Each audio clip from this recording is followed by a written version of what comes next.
Finally, I leave you with the words of one of our more recent martyrs, assassinated in a spray of gunfire in his home at the hands of U.S. forces. Co-founder of the Boricua Popular Army, Los Macheteros, Filiberto Ojeda Ríos. Todos somos independentistas y nos comprese a todos luchar por el independentismo. Pa'lante, siempre pa'lante, patria o muerte, venceremos.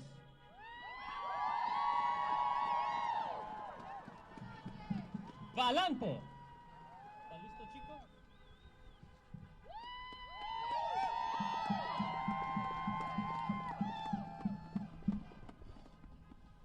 One struggle, one fight, all unite for immigrant rights.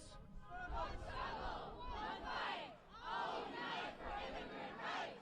One struggle, one fight, all unite for immigrant rights. One struggle, one fight, all unite for immigrant rights.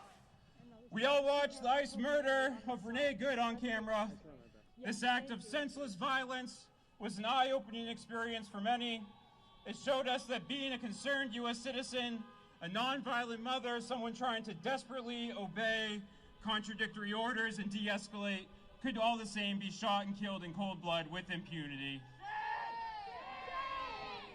The video evidence shows that this was a cold-blooded murder, and any claim that the ICE killer was acting in self-defense is an outrageous lie.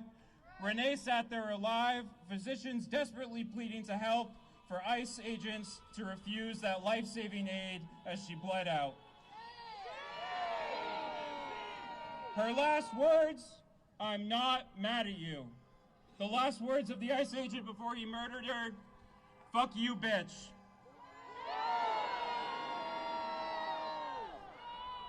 While we echo the Minneapolis Mayor Jacob Frey's call for ICE to get the fuck out of our cities, that is not enough. Jonathan Ross, the ICE agent who shot Renee, his accomplices who did not stop him from fleeing a murder scene must be persecuted immediately. Instead of echoing this call, Governor Walz, who was the governor when George Floyd was murdered, has told people, quote, not to take the bait. And he has even gone so far as to mobilize the National Guard. The response is wholly inadequate in this political climate, with 2 more being shot within that same week, and new horrifying videos we're seeing on social media every day as ICE pours into Maine, and we know that more people are going to die. We need to be bold, we need to take decisive action, and we need it now. If we don't get no justice, they don't get no peace.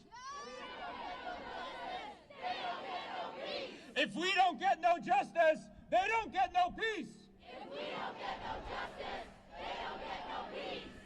If we don't get no justice, they don't get no peace. If we don't get no justice, they don't get no peace. Next up, we have an excellent speaker for you. Get ready to hear from Nicole from the Maine Coalition for Palestine.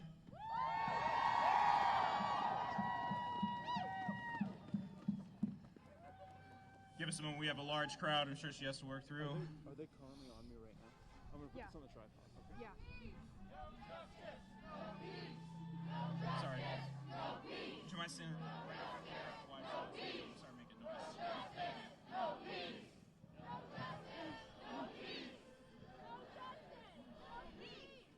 Hello, everyone in Portland.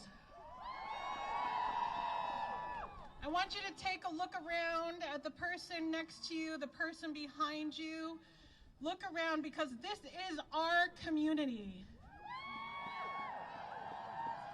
ICE has no business here. They are not our community. This is our community.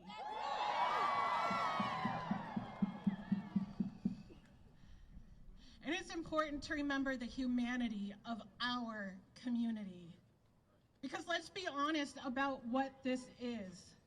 This is criminalizing survival. And I am sick and tired of watching my tax dollars go to criminalizing the survival of my community. I can hold it if We see this with ICE coming for people Yeah, I'm gonna hand it to who may look like they're not part of our community, and we call bullshit on that.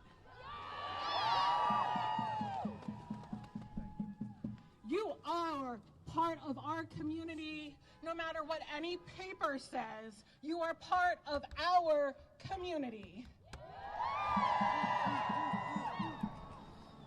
And this is not the first time we've seen people criminalize our survival as a community.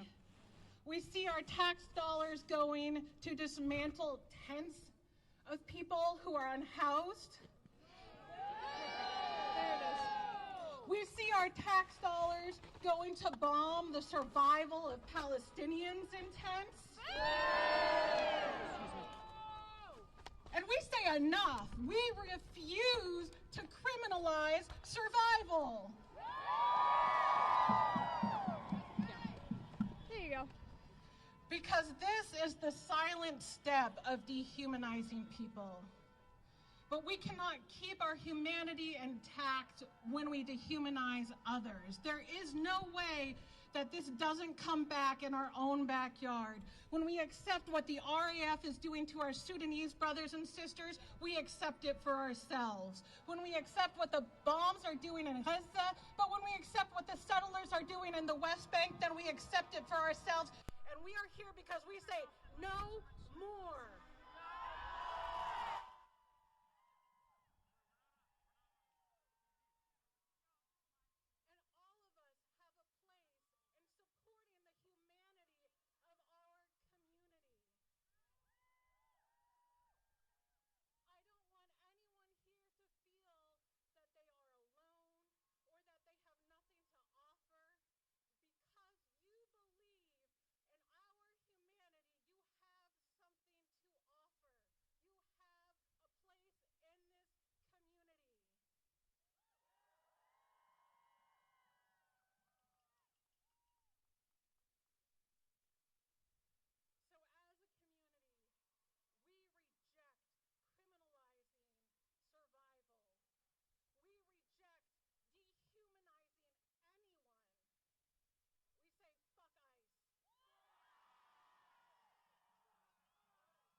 Friends of the Maine Coalition for Palestine.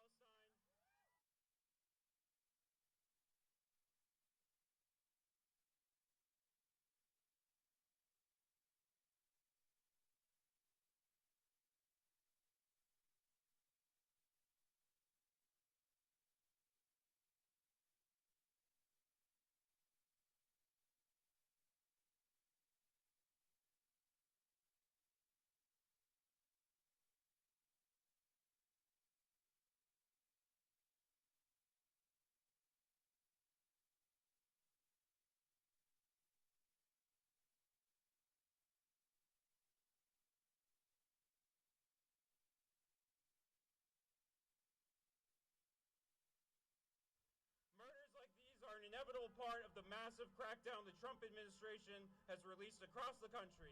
We demand an end to mass deportations now and the deployment and the end to deployment of ICE in all of our cities.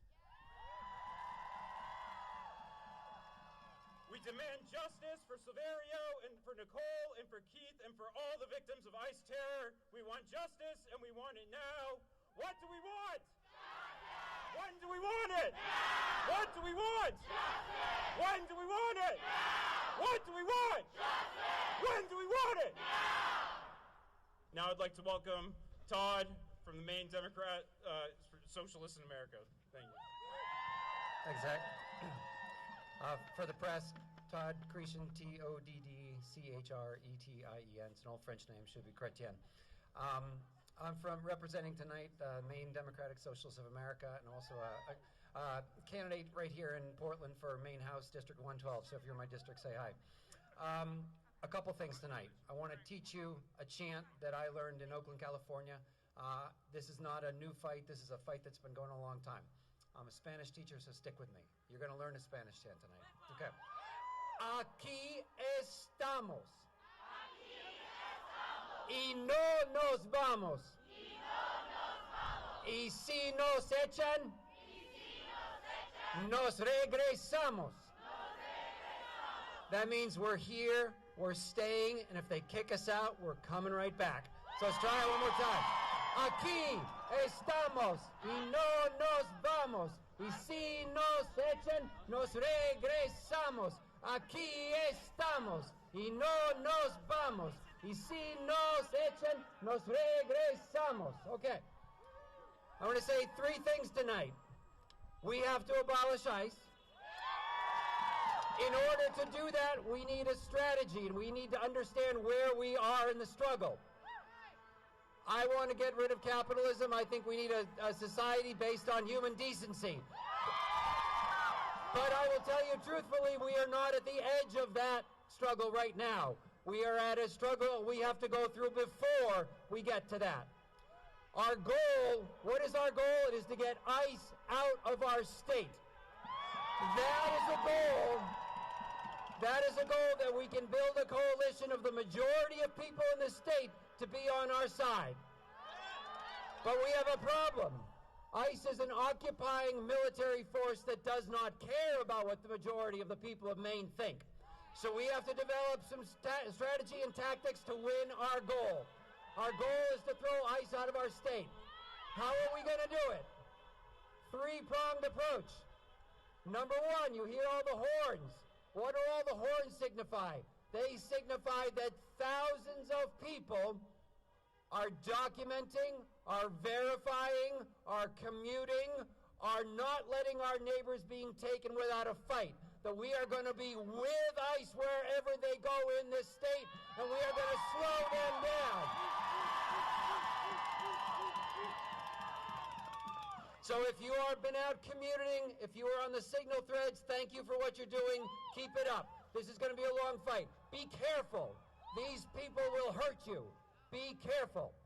Number two, we need to create the material conditions where our neighbors can survive this assault, which means the Maine Solidarity Fund. It means calling 544-9899 when you see ICE to verify them. It means joining the school watch. If you are a nurse or a teacher or a worker, it means hardening your workplace so that ICE cannot get in. If you have neighbors, make sure you know their names and that when ICE comes, you defend them. So we have to create the material conditions for our neighbors to be safe while this fight goes on. Those are the first two steps. The third step is that we need to create the political conditions in this state where the governor declares a state of emergency to kick ICE out of our state. Does anybody here believe that Janet Mills wants to create a state of emergency to kick ICE out of our state? So she has said the right thing. We have the right to peacefully protest. But if we want her to do the right thing, we are going to have to be creative. We have to create massive civil disobedience in this state. For every person they detain, we need to have 10 or 50 people ready to be arrested to create non-violent civil disobedience. Just like they did in Birmingham in 1963, we need to fill the jails with our own bodies to slow down this machine. If you want to get to our neighbors, you have to come through us. Now, how do we do that? We need plans. We can't just run through the streets and jump in front of these people because they're dangerous. You need to join an organization, to get connected, to be organized. And we will come back in the coming days with plans about how we are going to stop the machine in an organized, civil disobedient, nonviolent way that will create the political conditions where our leaders who are saying the right things will have to do the right things. We have to make the leaders follow us. Solidarity.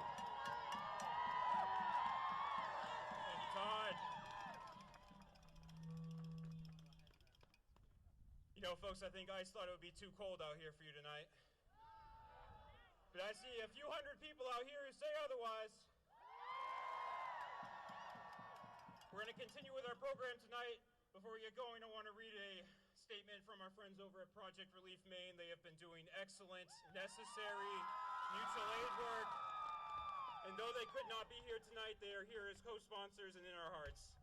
So here's the following as their statement. Over the past few days, ICE has been terrorizing our communities. Parents have been followed and abducted outside their homes, schools, and grocery stores. Families are being torn apart in front of their children. Fear has entered everyday life. On Wednesday, a mother was taken after dropping her children off at school. One of her children watched and said, quote, "I couldn't do anything to help my mom." An 18-year-old man went to buy groceries for his family and was abducted instead of coming home. Children across our communities are scared. Families are afraid to leave their homes. Immigrants are hiding because they are afraid and they will be taken next. We continue to receive videos and photos of ICE terrorizing immigrants. And still, Mainers have responded. Over the past 2 days, people from across the state, nurses, teachers, parents, students have shown up to say clearly that this terror is not welcome here. We have shown that we protect our neighbors and stand together when our communities are under attack. At Project Relief Maine, we are on the front lines of doing this important work. We need to support bail out people to pay for legal services, to deliver groceries, and to care for families whose loved ones have been taken. We need volunteers, we need resources, we need the community to join us. We need your support to stand up against ICE. Visit Project Relief Maine on Instagram, Facebook, or their website to support their work.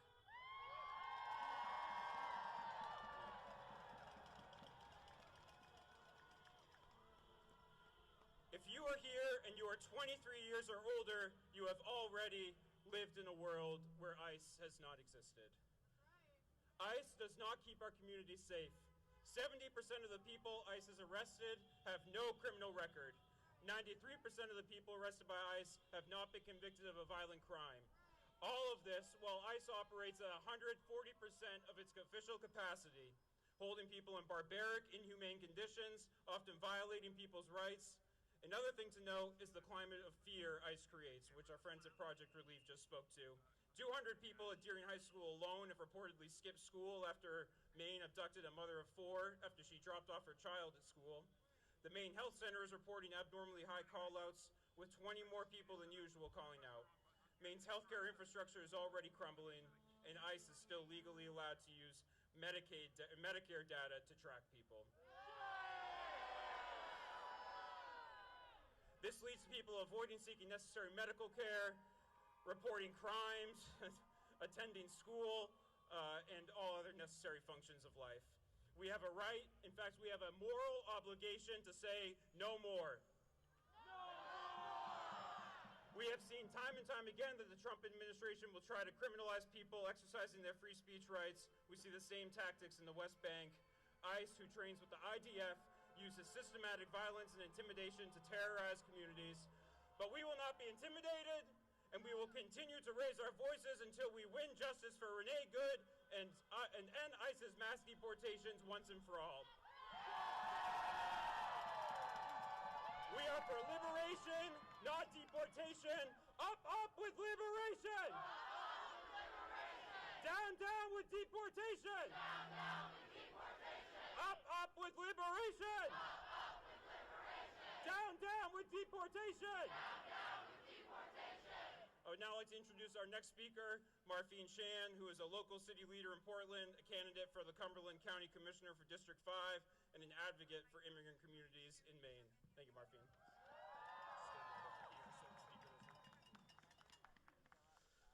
Good evening, Portland. Good evening, Mainers. I know we're a little cold tonight, but I can tell you're fired up. You're mad as hell, and you're angry that ICE is committing brutality against our neighbors and communities. This week, we've seen ICE agents operating across southern Maine. Families are afraid, businesses are struggling, our streets are less safe.